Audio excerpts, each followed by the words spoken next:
A Gênese. Os milagres e as predições segundo o Espiritismo. Capítulo 2. Deus. A visão de Deus. Parte 2. 34. Sendo Deus a essência divina por excelência, unicamente os espíritos que atingiram o mais alto grau de desmaterialização o podem perceber. Pelo fato de não o verem, não se segue que os espíritos imperfeitos estejam mais distantes dele do que os outros. Esses espíritos, como os demais, como todos os seres da natureza, se encontram mergulhados no fluido divino, do mesmo modo que nós o estamos na luz.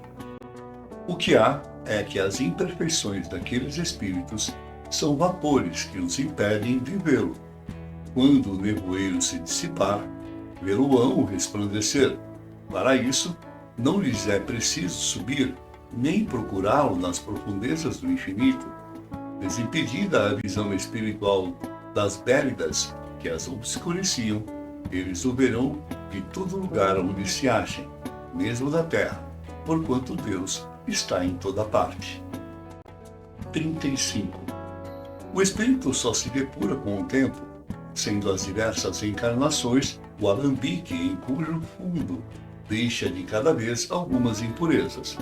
Com o abandonar o seu invólucro corpóreo, os espíritos não se despojam instantaneamente de suas imperfeições, razão porque depois da morte não veem a Deus mais do que ouviram quando vivos, mas à medida que se depuram, têm dele uma intuição mais clara. Não o veem, mas compreendem-no melhor. A luz é menos difusa. Quando, pois, alguns espíritos dizem que Deus lhes proíbe, respondam a uma dada pergunta, não é que Deus lhes apareça ou dirija a palavra para lhes ordenar ou proibir isto ou aquilo. Não. Eles, porém, o sentem. Recebem os eflúvios do seu pensamento, como nos sucede com relação aos espíritos que nos envolvem em seus fluidos, embora não os vejamos. 36. Nenhum homem, conseguintemente, pode ver a Deus com os olhos da carne. Se essa graça fosse concedida a alguns, só seria no estado de êxtase, quando a alma se acha tão desprendida dos laços da matéria que torna possível o fato durante a encarnação.